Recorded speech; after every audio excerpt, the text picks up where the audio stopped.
우리가 연약한 육체를 가진 채로 아주 취약한 감정에 묶여있는 채 기대와 실망에 휘둘리면서 살아가는 동안에 우리들은 예수님을 안다는 진실과 아는 만큼 느끼기 어렵다는 이 두 개의 진실 사이를 오고 가면서 살 수밖에 없는 것 같습니다. 따라서 저는 오늘 예수님께서 왜 우리를 교회로 모이게 하셨을까 하는 것에 대한 대답이 여기 있다는 생각을 하게 돼요. 우리는 시공간에 묶여있고 현실과 복잡하고 혼란스러운 상황에 묶일 수밖에 없는 몸을 가진 채로 살아가도록 하나님이 허락하셨단 말이죠. 허락하셨기 때문에 그런 삶에서도 그리스도를 느낄 수 있도록 우리에게 몸을 가진 누군가가 예수님을 느끼게 하는 방식으로 살아가는 환경을 허락하신 거예요.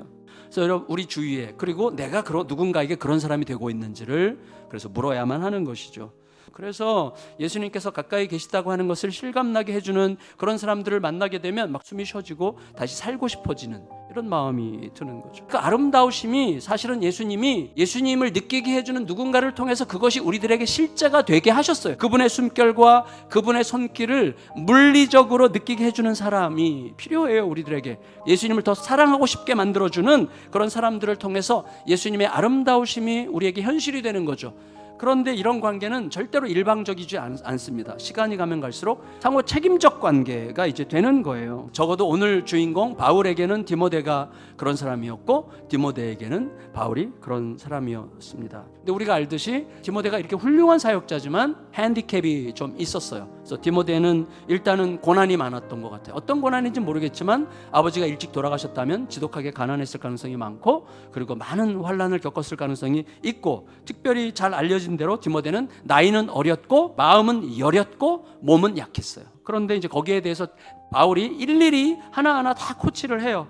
그래서 이 젊어서 문제가 될 수 있는 디모데에게는 야, 청년의 정욕을 피하고 가능한 한 깨끗한 사람이랑 많이 어울려라, 이렇게 이제 바울이 권합니다. 동시에 자기를 대신해서 고린도 사람들에게 막 부탁하죠. 내가 디모데 보낼 건데 디모데가 도착하면 내가 거기 있는 것처럼 디모데에게 조금도 두려움을 느끼지 않도록 잘해줘라, 이렇게 권면을 합니다. 그래서 바울은 이 디모데의 약함을 알았어요. 그리고 마음 깊이 배려하는 진짜 아버지였죠.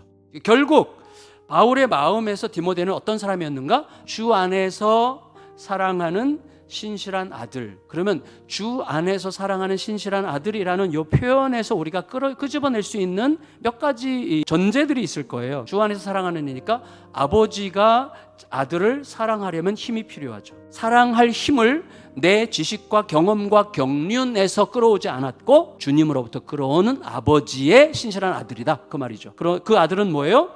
아버지가 닮으려고 몸부림하는 주님을 닮으려고 신실하게 애를 쓰는 아들, 그 관계라는 것이죠. 따라서 주님께서 맺어주신 아들이죠. 그리고 주님께서 주신 사랑이 아니라면 절대로 이루어질 수 없었던 부자관계다라는 것이죠. 그래서 모든 영속적인, 모든 제대로 된 만남은 삼위일체성을 가지고 있는 거다, 이렇게 말할 수가 있게 되는 것이죠. 그게 바로 바울이 디모데를 주 안에서 사랑하는 내 신실한 아들이라고 부르는 이유였다고 말할 수가 있는 것이죠. 예수님을 모시고 함께하는 삼위일체적 만남이었던 거예요. 여러분, 모든 신실한 관계, 삶을 바꾸는 만남에는 이런 종류의 삼위일체성이 있다고 할 수가 있겠습니다.